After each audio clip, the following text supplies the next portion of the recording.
Hello friends, welcome है आपका आपके चैनल कोसी की आस में। तो आप लोगों को पता है हम लोग यूथ जनरल नॉलेज के बुक से ज्योग्राफी स्टार्ट किए हुए हैं और धीरे धीरे हम लोग पूरे इस बुक को कंप्लीट कर देंगे। हमारा आज दूसरा क्लास है। पहले क्लास में हमने यूनिवर्स टॉपिक कंप्लीट कर लिया था। क्वेश्चन नंबर 1 से 53 तक हमने कंप्लीट कर लिया था। आज हम लोग क्वेश्चन नंबर 54 से 116 तक कर लेंगे। तो हमारा ये जो टॉपिक है यूनिवर्स एंड सोलर सिस्टम ये ख़त्म हो जाएगा। तो आइए इसी कड़ी में स्टार्ट करते हैं। हमारा टॉपिक आज का है मरकरी। देखिए, मरकरी के बारे में मैं आपको कुछ कुछ बातें बता देता हूँ, फिर आप ये सारे क्वेश्चन को कर लोगे। तो हमारा सबसे पहला पॉइंट ये है कि जो हमारा मरकरी होता है ना, उसका जो सरफेस होता है वो मून से मिलता है। जो हमारा मरकरी है उसका जो सरफेस है वो क्या होता है, उसका सरफेस जो है वो मून से मिलता है। ठीक है, जो हमारा मरकरी है वो क्या है, वो हमारे अर्थ से नियरेस्ट प्लैनेट है। जो हमारा मरकरी है वो क्या है, हमारे अर्थ से नियरेस्ट प्लैनेट है। ठीक है, जो हमारा मरकरी है इसका जो डायमीटर का बात कीजिएगा तो ये होता है मेरा 4849.6 किलोमीटर। ठीक है, इसका ये क्या है, आपका डायमीटर है। और जो मेरा मरकरी है इसका पीरियड ऑफ रिवोल्यूशन, अगर आपसे क्वेश्चन पूछ दे कि बताओ पीरियड ऑफ रिवोल्यूशन क्या है, ठीक है, तो इसका जो हमारा पीरियड ऑफ रिवोल्यूशन है वो होता है हमारा 88 डेज। कितना डेज होता है मरकरी का, तो ये होता है हमारा 88 डेज। ठीक है, और इसका पीरियड ऑफ रोटेशन जो होता है हमारे मरकरी का, ये होता है हमारा अप्रॉक्स 58 डेज। ठीक है, 58 डेज। ठीक है, इतना बात आपको समझ में आ गया। जो हमारा मरकरी है वो हमारा सन से सबसे क्लोजेस्ट है। जैसे मान के चलो ये हमारा क्या है, सन है, ये हमारा सन है, तो सन से पूछेगा कि सबसे नज़दीक का कौन सा प्लैनेट आता है, तो वो हमारा मरकरी आता है। सूरज का सबसे निकटतम प्लैनेट कौन सा है, तो वो हमारा मरकरी है। ठीक है, इतना बात आप समझ में आ गया। ठीक है, जो हमारा मरकरी है इसके सरफेस पे, जो हमारा मरकरी है इसके सरफेस पे कोई भी एटमॉस्फेयर नहीं है। मरकरी के सरफेस पे कोई भी एटमॉस्फेयर नहीं है। ठीक है, जो हमारा मरकरी है इसका कोई भी नेचुरल सैटेलाइट नहीं है। जो हमारा मरकरी है इसका कोई भी नेचुरल सैटेलाइट नहीं है। जैसे हमारे पृथ्वी का सैटेलाइट कौन है, नेचुरल सैटेलाइट मून है, उसी टाइप से जो हमारा मरकरी है इसका कोई भी मून्स नहीं है, नो नेचुरल सैटेलाइट। ठीक है, ना इसका कोई एटमॉस्फेयर होता है। रिवीजन करवा देता हूँ, इसका सरफेस मून से मिलता जुलता है, ये हमारे अर्थ के करीब में पाया जाता है। इसका डायमीटर 4849.6 किलोमीटर होता है। इसका पीरियड ऑफ रिवोल्यूशन 88 डेज होता है। इसका पीरियड ऑफ रोटेशन 58 डेज होता है। इसका कोई भी मून नहीं है, इसका कोई भी एटमॉस्फेयर नहीं होता है मरकरी का, और ये सूरज से क्या है, ये सूरज से निकटतम ग्रह है। अब हम लोग क्वेश्चन बनाते हैं मरकरी टॉपिक का। देखिए, कह रहा है with reference to space science which of the following planet do not have even one moon. अभी मैंने आपको समझाया। देखिए, पहला ही क्वेश्चन आ गया, कह रहा है कि वह कौन सा प्लैनेट है जिसका एक भी मून नहीं है। तो मैंने क्या समझाया कि जो आपका वीनस होता है, देखिए यहाँ पे जुपिटर है, यहाँ नेपट्यून है, यहाँ यूरेनस है। जो आपका वीनस और मरकरी है इसका कोई भी प्लैनेट नहीं होता है। वीनस और मरकरी के पास कोई भी अपना मून नहीं है, याद रखिएगा। जैसे हमारा पृथ्वी का पूछेगा, पृथ्वी का सैटेलाइट कौन है, तो आप क्या बोलिएगा, मून है। ठीक है, उसी टाइप से वेनस और मरकरी का कोई भी अपना नेचुरल सैटेलाइट नहीं है। कह रहा है which planet in the solar system is closest to the sun. देखिए, अभी मैंने आपको बताया था कि जो हमारा सन है उससे सबसे अधिक निकटतम ग्रह कौन है, तो उससे सबसे निकटतम ग्रह हमारा मरकरी है। तो राइट ऑप्शन क्या हो जाएगा, हमारा मरकरी हो जाएगा। जो हमारा सन है उससे जो सबसे पास का ग्रह कौन है, वो मरकरी है। कह रहा है which is the smallest planet in our solar system. हमारे जो सोलर सिस्टम है उसका सबसे छोटा ग्रह कौन सा है। ठीक है, smallest planet in our solar system. तो जो हमारा मरकरी है वो क्या है, सबसे स्मॉलेस्ट प्लैनेट है हमारे सोलर सिस्टम का। मरकरी जो है वो क्या है, हमारा स्मॉलेस्ट प्लैनेट है हमारे सोलर सिस्टम का, इस ऑप्शन के अकॉर्डिंग। ठीक है, ये चारों ऑप्शन के अकॉर्डिंग इस बात को ध्यान रखिएगा। अब आइए हम लोग वेनस के अकॉर्डिंग बात करते हैं। ठीक है, तो वेनस के बारे में भी मैं आपको कुछ इंपॉर्टेंट बात बता देता हूँ ताकि आप सारा क्वेश्चन कर लीजिए। सबसे पहले देखिए, जो हमारा वेनस है इसको ही हम लोग क्या बोलते हैं, वेनस को हम लोग क्या बोलते हैं, तो वेनस को ही हम लोग मॉर्निंग स्टार वेनस को ही हम लोग क्या जानते हैं, वेनस को ही हम लोग मॉर्निंग स्टार या इवनिंग स्टार के नाम से जानते हैं। वेनस को किस नाम से जानते हैं, मॉर्निंग स्टार और इवनिंग स्टार के नाम से जानते हैं, ठीक है। जो हमारा वेनस है, ठीक है, ये जो हमारा वेनस है इसी को हम लोग पृथ्वी की बहन भी बोलते हैं, अर्थ ट्विंस भी बोलते हैं, पृथ्वी की जुड़वा बहन। पृथ्वी की जुड़वा बहन हम लोग किसको बोलते हैं, वेनस को बोलते हैं, ठीक है। इतना बात आपको समझ में आ गया। इसके पास जो हमारा वेनस है इसके पास एटमॉस्फेयर होता है, जो हमारा वेनस है इसके पास क्या होता है, इसके पास अपना एटमॉस्फेयर होता है, ठीक है। और इसका एटमॉस्फेयर जो होता है वो मेरा कार्बन डाइऑक्साइड और किस चीज़ से मिलके बना होता है, कार्बन डाइऑक्साइड, और इसका जो क्लाउड होता है वो किस चीज़ से बना हुआ होता है, सल्फ्यूरिक एसिड से। वो किस चीज़ से मिलके बना हुआ होता है, क्लाउड जो होता है इसका वेनस का वो हमारा बना हुआ होता है सल्फ्यूरिक एसिड से, ठीक है। जो हमारा वेनस है ना वो हमारे अर्थ से ज़्यादा सूखा है, जो हमारा वेनस है वो हमारे अर्थ से क्या है, अर्थ से ज़्यादा सूखा है, अर्थ से ज़्यादा ड्रायर है, कौन, वेनस, ठीक है। और इसका जो एटमॉस्फेयर है वो 90 टाइम डेंस है, जो इसका एटमॉस्फेयर है वो 90 टाइम डेंस है, किससे, अर्थ से, ठीक है। और इसी को हम लोग क्या नाम से जानते हैं, इसी को हम लोग मॉर्निंग स्टार और इसी को हम लोग इवनिंग स्टार के नाम से भी जानते हैं, ठीक है। जो हमारा वेनस होता है, ठीक है, जो हमारा वेनस होता है ना इसका जो डायमीटर होता है, इसका अगर हम डायमीटर का बात किया जाए कि जो हमारा वेनस होता है इसका डायमीटर कितना होता है, तो जो हमारा वेनस होता है इसका डायमीटर होता है 12,032 किलोमीटर, ठीक है। और इसका पीरियड ऑफ रिवोल्यूशन अगर आपसे पूछ दे कि पीरियड ऑफ रिवोल्यूशन कितना होगा तो ये होता है 225 डेज। और इसका पीरियड ऑफ रोटेशन अगर आपसे पूछ दे तो ये होता है आपका 243 डे, ठीक है। और इसका जो हमारा वेनस है उसका सबसे ज़्यादा लॉन्गेस्ट रोटेशन पीरियड होता है, जो हमारा वेनस है इसका सबसे ज़्यादा लॉन्गेस्ट रोटेशन पीरियड होता है, इसका जो लॉन्गेस्ट रोटेशन पीरियड होता है हर प्लानट से, मतलब 243 डेज जो है वो सारे प्लानट में सबसे ज़्यादा किसका है, वेनस का ही है, ठीक है। और ये हमारे सोलर सिस्टम का सबसे हॉटेस्ट प्लानट है, जो हमारा वेनस है वो हमारे सोलर सिस्टम का क्या है, हॉटेस्ट प्लानट है, क्या है, हॉटेस्ट प्लानट है, ठीक है। और एक सबसे इम्पॉर्टेंट चीज़ याद रख लीजिएगा, जो हमारा वेनस है, जो हमारा वेनस है ये किस टाइप से मूवमेंट करता है, कैसे चक्कर लगाता है, तो ये हमारा क्लॉकवाइज लगाता है। ये कैसे लगाता है, क्लॉकवाइज लगा देता है। याद कर लीजिए अभी वेनस और यूरेनस, जो हमारे जितने भी सोलर सिस्टम में हमारे प्लानट है बस यही दो ऐसे प्लानट है, वेनस यूरेनस, याद कर लीजिए वेनस यूरेनस, वेनस और यूरेनस एक ही ऐसे प्लानट है, दोनों ऐसे एक प्लानट है जो क्लॉकवाइज लगाते हैं, बाकी जितने रेस्ट प्लानट है वो सारे एंटी क्लॉकवाइज लगा लेते हैं। तो आपसे डायरेक्ट क्वेश्चन पूछेगा कि कौन से ऐसे प्लानट हैं जो क्लॉकवाइज लगाते हैं और कौन से प्लानट ऐसे हैं जो एंटी क्लॉकवाइज लगा लेते हैं, तो आपका आंसर होगा वेनस और यूरेनस क्लॉकवाइज, बाकी सारे हमारे क्या, बाकी सारे हमारे एंटी क्लॉकवाइज, ठीक है। तो चलिए अब वेनस से हम लोग सारे क्वेश्चन बना देते हैं। देखिए कह रहा है the thick white and yellowish cloud of the planet Venus is made up of which of the following acid. अभी मैंने आपको बताया था कि जो हमारा वेनस होता है उसका जो क्लाउड होता है वो किस से मिलकर बना हुआ होता है, सल्फ्यूरिक एसिड से।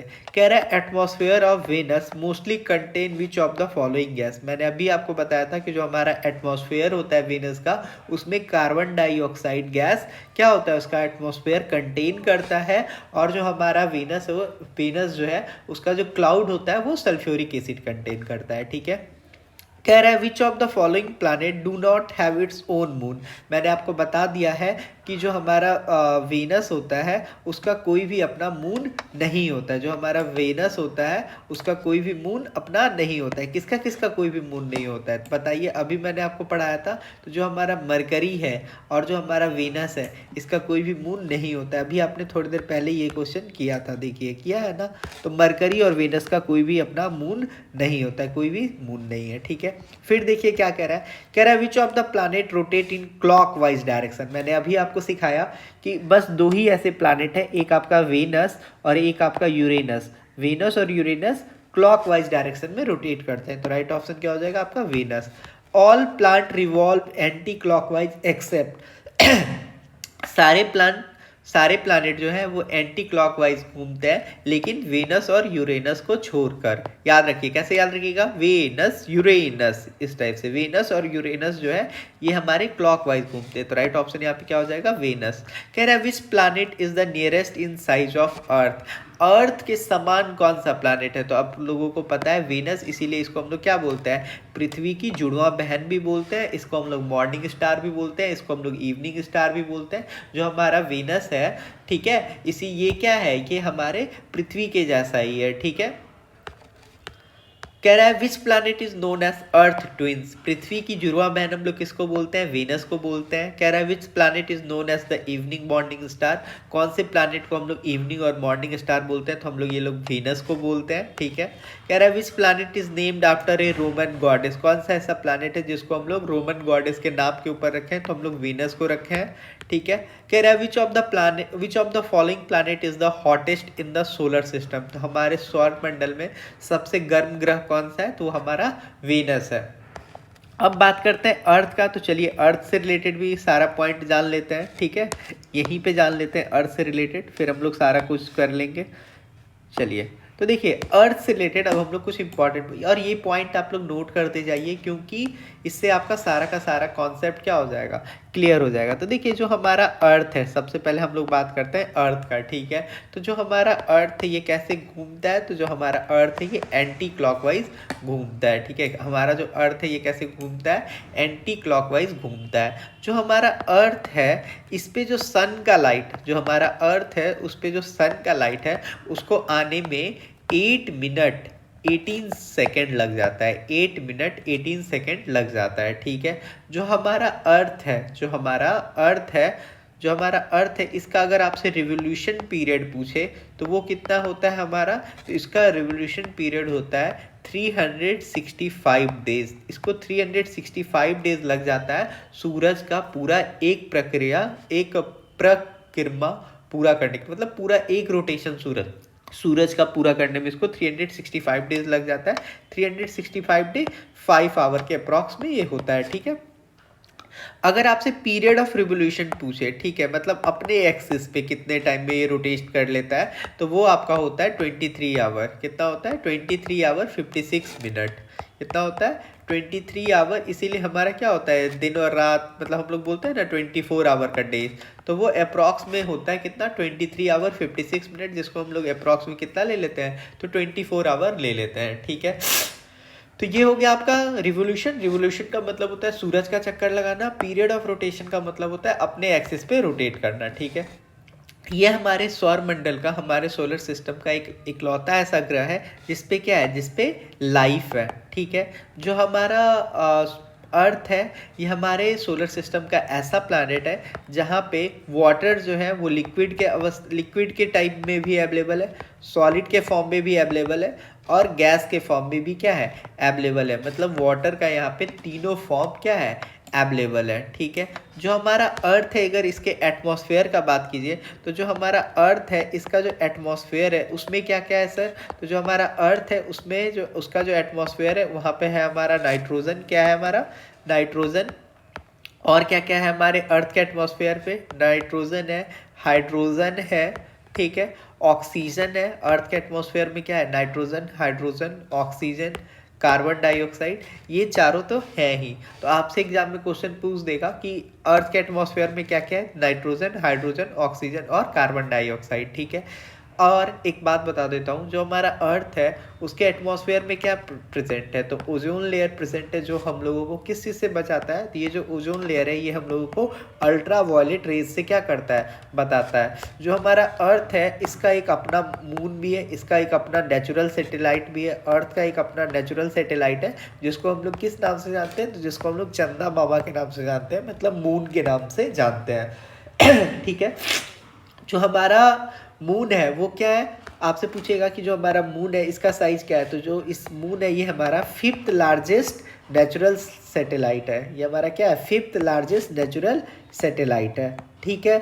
आपसे ये भी पूछ सकता है कि सबसे बड़ा सैटेलाइट किसका है, तो जो हमारा गैनीमेड है, जो हमारा गैनीमेडे है, ये हमारा सबसे लार्जेस्ट नेचुरल सैटेलाइट है, ठीक है। और ये गैनीमेड जो है ये किसका नेचुरल सैटेलाइट है, तो ये हमारा जो है ये जुपिटर का गैनीमेड जो है ये हमारा जुपिटर का नेचुरल सैटेलाइट है। और ये हमारा सोलर सिस्टम का सबसे बड़ा क्या है, सबसे बड़ा सैटेलाइट है, नेचुरल सैटेलाइट है, ठीक है। आई होप आपको ये समझ में आ गया होगा। जो हमारा मून है, जो हमारा जो हमारा मून है वो हमारे पृथ्वी का चक्कर कैसे ऑर्बिट में लगाता है, तो जो हमारा मून है वो हमारे पृथ्वी के चक्कर इलिप्टिकल ऑर्बिट में लगाता है। कैसे लगाता है, इलिप्टिकल ऑर्बिट में लगाता है, ठीक है। इतना बात आपको समझ में आ गया होगा, आई होप। चलिए अब हम लोग बात करते हैं किस चीज़ के बारे में, क्वेश्चन करते हैं, ठीक है, सॉरी। हाँ, तो क्वेश्चन देखिए क्या कह रहा है। ये सारा मैंने आपको करवा दिया है, सारा पॉइंट करवा दिया है। चलिए देखिए क्या कह रहा है, कह रहा है the axis of the earth is incline to the planet of ecliptic at an angle of, जो हमारा जो पृथ्वी का एक्सिस है वो झुका हुआ है। और वो कितना झुका हुआ है, तो 66 सही 1.2 डिग्री झुका हुआ है, ठीक है। फिर क्या कह रहा है, कह रहा है at what speed does the earth revolve around the sun, जो हमारा पृथ्वी है वो सूरज के राउंड कितने के स्पीड से चक्कर लगाता है, तो वो लगाता है 67,000 MSPH के हावर से लगाता है। और अगर इसको हम लोग किलोमीटर में कन्वर्ट कर ले तो इतने के स्पीड से लगाता है, ठीक है। कह रहा है dash is closest star to the earth, जो हमारा अर्थ है उससे सबसे क्लोजेस्ट स्टार कौन है, तो आप सारे लोग जानते हैं सन है। कह रहा है द शेप ऑफ अर्थ, जो हमारा अर्थ है उसका शेप कैसा होता है, तो जो हमारा अर्थ है उसका शेप जो होता है वो कैसा होता है, जियोइड होता है, ठीक है। इलोंगेटेड और क्या होता है, जियोइड होता है, ठीक है। कह रहा है how many natural satellite do earth है, जो हमारा अर्थ है उसका कितना सैटेलाइट है, एक सैटेलाइट है जिसको हम लोग मून के नाम से जानते हैं। कह रहा है which one is the ultimate source of energy on the earth, जो हमारा अर्थ है उस पर जो हमारा एनर्जी का सबसे मेन सोर्स है वो क्या है, वो हमारा सन है। कह रहा है what is the approximate percentage of oxygen in the earth atmosphere, तो देखिए सबसे ज़्यादा क्या होता है, नाइट्रोजन, फिर उसके बाद ऑक्सीजन, फिर मेरा कार्बन डाइऑक्साइड और बाकी अदर गैसेस। तो जो मेरा पूछा है किसका है, ऑक्सीजन पूछा है, तो राइट ऑप्शन क्या हो जाएगा 21%। नाइट्रोजन कितना होता है, तो 78% होता है। ऑक्सीजन 20% के आसपास होता है, तो मान लो इसको 21, इसको 79, ठीक है। और कार्बन डाइऑक्साइड 0.03%। कह रहा है what type of celestial body is the earth, जो हमारा अर्थ है वो किस टाइप का सेलेस्टियल बॉडी है, तो जो हमारा अर्थ है वो एक तरह का प्लैनेट है। कह रहा है the mass of the earth is approx, जो हमारा अर्थ का मास होता है वो कितना होता है, वो होता है 5.97 इंटू 10 की पावर 24 kg, जिसको अप्रॉक्स करके हम लोग कितना लिख देते हैं, 6 इंटू 10 की पावर 24 kg। कह रहा है apart from Neptune which of the following planet is also known as blue planet, blue planet हम लोग किसको बोलते हैं, अर्थ को बोलते हैं, क्योंकि यहाँ पे 71% क्या है, वाटर है, ठीक है। अब हम लोग मार्स के बारे में जानते हैं, ठीक है। तो मार्स के बारे में मैं आपको कुछ कुछ इंपॉर्टेंट बात बता देता हूँ, ऐसे ही बोल देता हूँ क्योंकि उतना इम्पॉर्टेंट नहीं है। तो देखिए जो हमारा मार्स होता है, ठीक है, जो हमारा मार्स होता है ना, इसके बारे में हम लोग ये जानते हैं कि जो हमारा मार्स है ये क्या होता है, ये हमारा रेड कलर का होता है। जो हमारा मार्स होता है वो कैसा होता है, रेड कलर का होता है, क्योंकि इसका जो सरफेस है वहाँ पे क्या पाया जाता है, इसका जो सरफेस है वहाँ पे आयरन ऑक्साइड पाया जाता है, ठीक है। कह रहा है which of the following is also known as red planet, तो हम लोग किसको जानते हैं, मार्स को जानते हैं। मार्स को हम लोग रेड प्लैनेट के नाम से जानते हैं, इसलिए जानते हैं क्योंकि जो मार्स है उसका जो हमारा सरफेस है वहाँ पे हम लोग को क्या पाया जाता है, वहाँ पे हम लोग को पाया जाता है आयरन ऑक्साइड, जिसकी वजह से वहाँ का जो सरफेस है वो क्या हो गया है, रेड हो गया है। The Mars is also known as, जो हम लोग का मार्स है उसको हम लोग रेड प्लैनेट के नाम से भी जानते हैं, क्यों, क्योंकि वहाँ पे आयरन ऑक्साइड पाया जाता है उसके सरफेस पे। कह रहा है how many moon does Mars have, Mars के पास कितना मून है, तो मार्स के पास 2 मून है। कौन कौन सा, मार्स के पास जो 2 मून है उसको हम लोग, एक को हम लोग बोलते हैं डाइमोस और एक को बोलते हैं फोबोस। फोबोस और डाइमोस जो है वो मून है किसके, मार्स के, ठीक है। अब हम लोग जुपिटर पे आते हैं, ठीक है। अब जुपिटर पे आने से पहले आप लोगों को एक चीज़ बात पता होना चाहिए। देखिए ये हमारा क्या है, ये हमारा सन है, ठीक है। सन के बाद कौन आएगा, हम लोगों का मरकरी, वेनस, अर्थ और मार्स, ठीक है। इसके बीच में यहाँ पे बेल्ट है, ठीक है। फिर यहाँ पे कौन आएगा, यहाँ पे आएगा जुपिटर, सैटर्न, यूरेनस, नेपट्यून, ठीक है। तो देखिए ये जो हमारा बेल्ट यहाँ पे आता है, ठीक है, ये जो हमारा यहाँ पे बेल्ट आता है इसको हम लोग क्या बोलते हैं बताइए? तो इसको हम लोग बोलते हैं एस्ट्रॉयड बेल्ट। इसको हम लोग क्या बोलते हैं? इसको हम लोग क्या बोलते हैं? इसी को हम लोग बोल देते हैं एस्ट्रॉयड बेल्ट, ठीक है। ये क्या करता है? ये इन सबको डिवाइड करता है। ये जितने भी प्लानेट आपको दिख रहे हैं ये सारे के सारे क्या है? टेरेस्ट्रियल प्लानेट है, क्योंकि यहाँ पे क्या है? लैंड है। और ये सारे जितने भी प्लानेट हैं ये गैस है, यहाँ पे लैंड अवेलेबल नहीं है। तो आपसे पूछेगा कि टेरेस्ट्रियल प्लानेट और गैसियस प्लानेट को डिवाइड कौन करता है? तो आप बोलेगा एस्ट्रॉयड बेल्ट क्या करता है? डिवाइड कर देता है। टेरेस्ट्रियल प्लानेट और गैसियस प्लानेट को डिवाइड कौन करता है? तो आप बोलेगा कि इसको डिवाइड करता है हमारा एस्ट्रॉयड बेल्ट। कौन डिवाइड करता है? एस्ट्रॉयड बेल्ट, ठीक है। इतना बात आपको पता चल गया तो आप बोलेगा हाँ सर समझ में आ गया। जो हमारा जुपिटर, सैटर्न, यूरेनस और नेपट्टून है इसको हम लोग आउटर प्लैनेट के नाम से भी जानते हैं, ठीक है। इसको हम लोग किस नाम से जानते हैं? Outer planet. इसको हम लोग किस नाम से जानते हैं? इसको हम लोग जानते हैं टेरेस्ट्रियल प्लैनेट। जो हमारा जुपिटर, सैटर्न, यूरेनस, नेपट्टून है ये 99% किस चीज़ से, इसको ये किस चीज़ से बने हुए होते हैं? तो इसको हम लोग गैस जाइंट भी बोलते हैं, ठीक है। इसको हम लोग क्या बोलते हैं? गैस जाइंट भी बोलते हैं। और इनके अंदर रिंग प्रेजेंट होता है।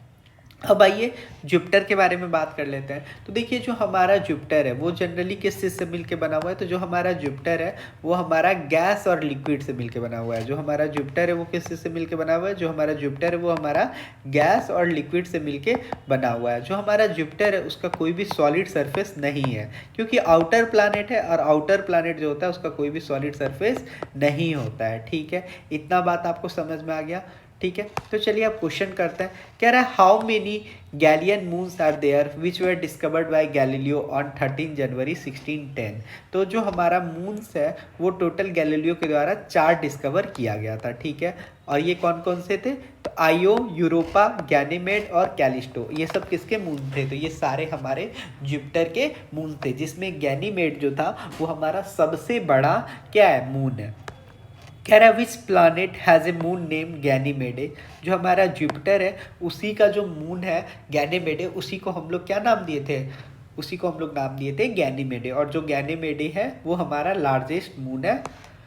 कह रहा है which of the following is not the moon of the Jupiter, ठीक है। तो अभी मैंने आपको समझाया था, देखिए यहाँ पे कि जो हमारा आयो, यूरोपा, गैनीमेडे और कैलिस्टो ये सारे जुपिटर के मून है। तो अब बताओ यहाँ पे गैनीमेडे मून है क्या? तो आप बोलोगे हाँ सर गैनीमेडे मून है, यूरोपो भी है, आयो भी है, लेकिन टाइटन हमारा जुपिटर का कोई भी मून नहीं है। कह रहा है which is the largest planet among the following as compare to the size of the earth, ठीक है। जब आप अर्थ के साइज के से कंपेयर कीजिएगा तो जो जुपिटर का साइज है वो क्या है? लार्जेस्ट है। तो ऑप्शन नंबर बी हो जाएगा, ठीक है। कह रहे हैं the giant storm known as the great red spot is associated with which planet, ठीक है। तो जो हमारा रेड स्पॉट पाया जाता है, देखिए रेड स्पॉट और रेड सरफेस में डिफरेंट है। रेड स्पॉट किस पे पाया जाता है? तो रेड स्पॉट जो होता है हमारा जुपिटर पे पाया जाता है। इसके 4 क्या है? इसके 4 मून है, जिसमें सबसे बड़ा मून कौन सा है? गैनीमेडे है। कह रहा है which of the following planet is orange in colour and have a white strips on it. तो ऑरेंज है और उसके ऊपर क्या होता है? वाइट स्ट्रिप्स पाया जाता है। वो कौन सा है? तो वो हमारा जुपिटर है, ठीक है। इतना बात आप समझ में आ गया। अब आपका यूरेनस, नेपट्टून और प्लूटो। जो हमारा यूरेनस है उसको यूरेनस, नेपट्टून और प्लूटो के सारे क्वेश्चन इसमें। तो देखिए जो हमसे पूछ रहा है planet Pluto was discovered by, planet Pluto किसके द्वारा डिस्कवर किया गया था? तो ये हमारा क्लाइटे टॉमक के द्वारा डिस्कवर किया गया था। प्लूटो के बारे में एक बात जान लीजिए, इसको हम लोग ड्वार्फ प्लैनेट के नाम से भी जानते हैं। कह रहा है in which year Pluto was discovered. Pluto को हमने कौन से ईयर में डिस्कवर किया था? तो 1930 में किया था। कह रहा है विच celestial body was considered as a planet until 2006 and since then it is not considered as a planet। ये हम लोग किसको कंसीडर करते हैं? प्लूटो को। प्लूटो क्या है? एक तरह का डॉर्फ प्लैनेट है। कह रहा है which of the following is not consider as a planet. तो प्लूटो को हम लोग प्लैनेट के रूप में कंसीडर नहीं कर सकते हैं, ये डॉर्फ प्लैनेट होता है। कह रहा है डॉर्फ प्लैनेट किसे कहते हैं? तो प्लूटो को हम लोग डॉर्फ प्लैनेट कहते हैं। कह रहा है what is the name of the moon Pluto. Pluto का जो हमारा मून है, प्लूटो के पास 5 मून है। कौन कौन से? चायरन, सिटिक्स, निक्स, कैरबोज और हाइड्रा। इतना याद करने का आपको ज़रूरत नहीं है, बस आप जुपिटर का याद कर लीजिएगा। तो जो हमारा चैरन है वो प्लूटो का मून है। कह रहा है who discovered the planet Uranus, तो सर विलियम हैर्स्केल जो थे उन्होंने 1781 में यूरेनस का खोज किया था। कह रहा है which of the following was the first planet discovered by man, man के द्वारा जो हमारा फर्स्ट प्लैनेट डिस्कवर्ड किया गया था वो कौन सा था, वो हमारा यूरेनस था। अब बताओ जो हमारा यूरेनस है वो कैसे चक्कर लगाता है, क्लॉकवाइज या एंटी क्लॉकवाइज, तो आप बोलोगे वीनस यूरेनस क्लॉकवाइज, ठीक है। कह रहा है the time period between full moon to another full moon is, देखिए फुल मून से अनदर फुल होने में जो हमारा टाइम लगता है वो हमारा टोटल 29 डेज से थोड़ा ज़्यादा लगता है। कितना लगता है, 29 डेज से ज़्यादा लगता है। तो फुल मून से दूसरा फुल आने में जो टोटल टाइम लगता है वो कितना लगता है, 29 डेज लगता है।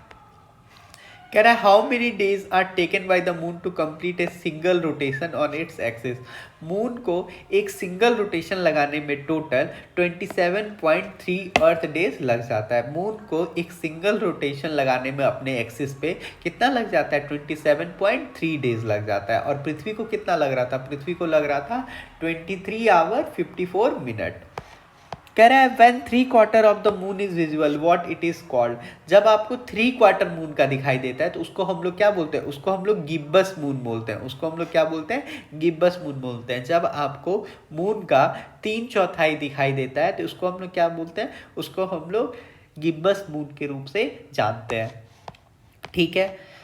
कह रहा है in which phase of the moon is the moon invisible, कौन से फेज में जो हमारा मून है वो आपको नहीं दिखता है। तो जो आपका फुल मून होता है उसमें जो आपका न्यू मून होता है उसमें जो आपका मून होता है वो क्या हो जाता है, वो आपको गायब हो जाता है, वो आपको नहीं दिखता है, ठीक है। अगर आपसे पूछे कि 3/4 मून आपको कब दिखता है तो गिब्बस मून। जब आपको मून एकदम दिखता ही नहीं है तो उसको हम लोग क्या बोलते हैं, उसको हम लोग न्यू मून बोलते हैं, ठीक है। जब आपको मून एकदम नहीं दिखता है तो उसको हम लोग बोलते हैं न्यू मून। जब मून का आपको 3/4 बात दिखे तो उसको हम लोग क्या बोल देते हैं, गिब्बस मून।